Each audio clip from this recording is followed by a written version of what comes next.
Hey guys, welcome back to the channel. On today's episode, we're going to be talking about epoxying this basement floor. We're going to do an unboxing of this epoxy-coat kit. So stay tuned.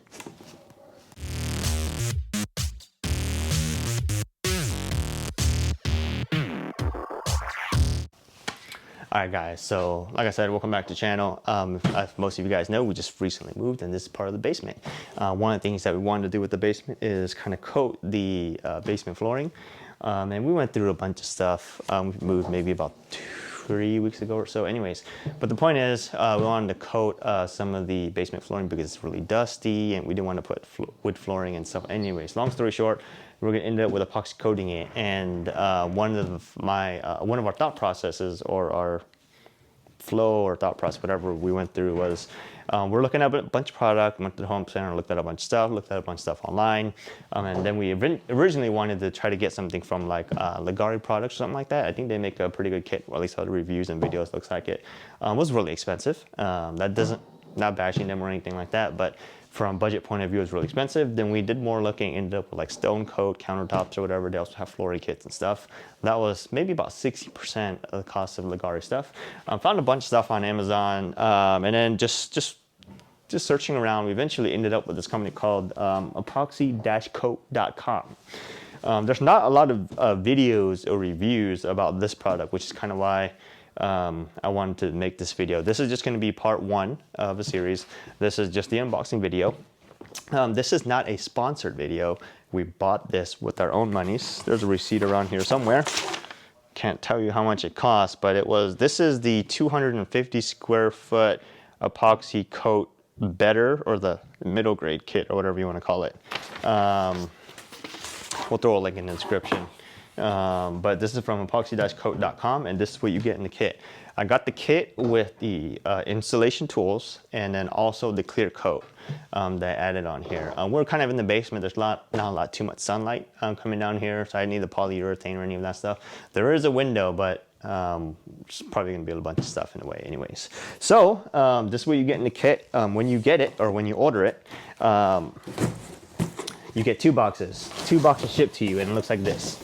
These two boxes. All of this stuff came out of those two boxes. Like I said, I ordered it with flakes, which I think was part of the cost, and I got the gray and white flakes, which is right there, which come in a little box like this. And I got the installation kit. Installation tools needed. There's a little checkbox when you check out. You can check that. It looks like it comes with, in here, you get a kit of one pair of spike shoes, two 9-inch rollers, two 16-inch mixers, two 10-inch squeegees, two 3-inch brushes, two 14-inch paint sticks. I don't think I got that. I don't see that anywhere. And two pairs of vinyl gloves. All right, so that's what comes in here. Two 14-inch paint. Oh, that must be this. Two of these. You get two of these paint mixers, two squeegee kits or squeegees, two of this is a Aero-worthy Pearl Line Superior for paint pickup and release for smooth and semi-smooth surfaces, shed resistant for acrylic and oil based. This is what called the Lambda Weave 3/8 inch nap. Okay, nylon, not nylon but nylon. That's interesting. Anyways, you get that, and you get some spike shoes. So this is interesting because this is literally just a piece of plastic with like notches and stuff cut out. So when you get this, it looks like what you get here is a bunch of nuts and bolts that you put through here to kind of create your spike shoes, and then you kind of wrap your foot around it. That's what you get. That's interesting. I haven't seen that before, but that's what you get. You get, I'm assuming this is the clear coat. This looks like the clear coat that you get. This is the floor patch kit, which I added the patch kit because there's a lot of pieces in here that looks like small nips, chips, and cracks. So we got that. And these two are, looks like the resin and the hardener. Like I said, this is a 250 square kit, not a sponsored video. We bought this with our own monies. I have no relation to this company in any way. Just ended up buying because there's not a lot of videos and stuff out there about this, and it looks like it's a pretty quality product. This is not a metallic kit. This is just a regular kit that you put flakes and stuff on it.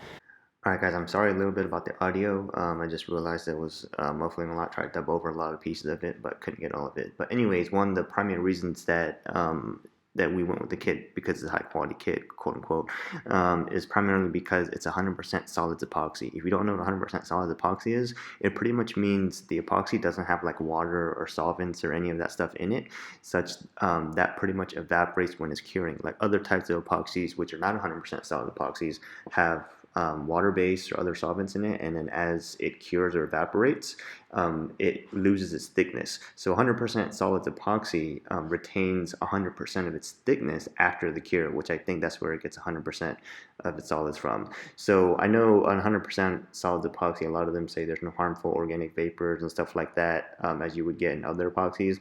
There is still like that chemical smell you get. It's nowhere nearly as strong as some of the other epoxies that I've smelled before, but it's still faintly there. I would make sure when you work with this, you make sure you work in a well-ventilated area. If you're in a basement or don't really have any like doors or windows you can open, make sure you get a good old fan in there and move air throughout there. It'll help a lot. But anyways, 100% solids epoxy is much thicker than any of the epoxy that has water, alcohol, solvents, whatever that dries. And because it's a lot thicker and it's 100% what do you call it, solids, when it's dried, it's much more abrasion resistant. It's much more resistant and much more durable compared to the other stuff that dries really fast and cures and stuff like that. So anyways, if you're gonna get epoxy, I would recommend you definitely go with 100% solids epoxy, any brand or whatnot. Not sure which brand is actually the best. This is just the brand that I ended up with from quote unquote doing some research and all, but make sure you go with something that's 100%, because that seems to be what's pretty much going to give you the best durability overall. So just a quick tip. So what I went ahead and did, I'm sure you could probably see parts of it. I took a 4-inch grinder, 4.5-inch grinder, and then kind of just took a light skim coat off of the flooring, mainly because there was a bunch of stains, rust, oil, greasy, and all that stuff. And the main goal of that was not necessarily get it flat, because it's already pretty flat. It was just mainly to help open up some of the pores and just clean up the concrete a little bit to help the epoxy bond a little bit better. Okay, and one of the things that you need to do before you install any kit, obviously, is to prep the floor, because with the bad floor prep, no matter what kit you get, no matter high quality, how much you pay, whatever, it's just not going to stick well. So most of the most important thing, or one of the most important, there's two really important things when you're installing epoxy coat flooring. One is the prep, and that is probably 50% as important as the installation, depending on what you want. But the bond is all in the prep, so make sure you do a good prep on it. I watched a bunch of videos. It's interesting because this didn't come with a bunch of instructions, but according to, there's literally not a packet of instructions in here, but according to what you get here, it says visit the website for installation videos. That's cool. All right, so it says epoxy-coat.com/installation, and we're gonna go check that out, and then we're gonna go ahead and do this. So stay tuned for part 2 and 3, or I don't know how many parts this is gonna take, but we'll bring you along with us. So see you guys next time. Just kidding. Alright guys, I thought I'd just include the stuff in there, but before you do anything with your flooring, make sure your basement floor is dry and stays dry, meaning it doesn't flood or doesn't get wet when it rains. Easy way to do that, just take a 2 square foot patch of hard plastic or heavy duty plastic, like 3, 4, 5 mil, anything above that's fine. Just tape it, duct tape all the edges, like seal it to the concrete, leave it for like 1 or 2 days, come back and check it, make sure there's no moisture on it. That's a pretty safe and easy way to check. Some of the stuff you see on mine is mainly because it did flood before from the previous owners, but it did get fixed. I think they had bring us in a company called like Aquabar Foundation and Foundation Works or whatnot to fix it, but it doesn't currently get wet. I did the test. I didn't take a picture or video of it. I mean, who wants to take a video of that? But anyways, the stuff on the wall is this F reticence from when it did get wet, but I'm fine now. But anyways, I thought I'd include this video of just grinding concrete floor to give some of you guys encouragement, especially if you guys never done this before. I've never done this before, and that's why it may look like it's amateur hour up in here. But anyways, if you read all the instructions and do's and don'ts, you get really worried. There's a bunch of information out there. Do this, don't do that, and it gets really daunting. But this is the first time I've done it. Never ground concrete like this before. Never used epoxy finishing before, like on flooring or cutting boards or whatever. But I have used epoxy glue, and this is vastly different. It's the same principles, but vastly different. But the point is that, hey, I thought I'd just take it on, do it, see how it goes, and I think it's coming out pretty well so far. But here in this video, or at least in this part right here, I used a 4.5-inch Makita angle grinder with a diamond cut disc to just take a thin layer off the concrete, and you can see why. I'm not sure you can see too much right now in this part, but if you look at the floor, you can see there's stains from dirt. In this picture, you can't see it from this angle, but on the back wall of the side, there's a bunch of oil stains and rust stains and stuff like that in there. So I decided to just take a thin layer off of it to open up the pores and clean up the concrete a little bit to help with the adhesion. Remember, my goal here wasn't to get it completely flat because it was mainly flat. But anyways, this was actually very daunting.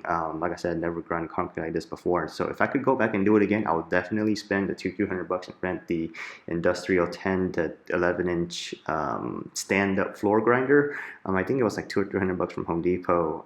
So if I could go back and do it again, I would definitely do that. I would not do it with a large surface area like this, even though it's only 250 square feet with a 4.5-inch angle grinder. It's actually very, I don't want to say back-breaking, because it does, after a while, you start to feel it in your back, but I'm sure some professionals could probably do it a lot faster or better or whatnot than I can. So just to give you a quick tip. So the one that I used in here was a Makita angle grinder with a diamond cut disc, and you need, guarantee you need to use a dust shroud. When you're grinding anything with actually even grinding anything, you should really be using a dust shroud. So this dust shroud really goes on top of the grinding disc. Really, it holds on to the grinder. And if you use a dust extraction system, like the one I'm using here, is just a wet and dry vac. Make sure you attach it to the dust shroud, and it helps stick and also the grinding wheel to the concrete pretty much. There's a lot of suction and stuff generated with these diamond cut wheels with the holes and the fins on it that help stick it, so it helps really well. But even with this setup, you still get a lot of dust. You'll probably see, not sure how it will come up, but you probably see over the video, it starts to get a lot dusty in there. And in this setup, I'm using a pretty powerful rigid wet dry vac connected to a dust deputy. And I even have the exhaust of the vacuum going outside, okay? In my setup, I'm also using a felt bag inside the vacuum, which helps significantly prolong the life of the filter and just getting you more suction power throughout the whole thing. But I'll show you some pictures and stuff. This 5-gallon bucket was filled from pretty much nothing to almost all the way like 2/3 or even like 7/8 out to the top of just concrete dust. It was heavy afterwards. So if you're doing this, make sure you use the silica dust protection stuff in there. Use a respirator. Even if you're using dust extraction, make sure you use a respirator. It gets very dusty. Ear protection. And some kind of dust extraction system. It will save your lungs. You can't get your lungs back. Forget about transplant, stuff like that. But anyways, hope this helps you guys out. I just want to give you guys some encouragement, homeowners or anybody else out there want to do it yourself. I was able to do it myself. Sure, it would have been a lot easier if you paid somebody, but hey, this is what I would call a very budget-friendly channel. But I'll throw out some pictures and hope this helped you guys out.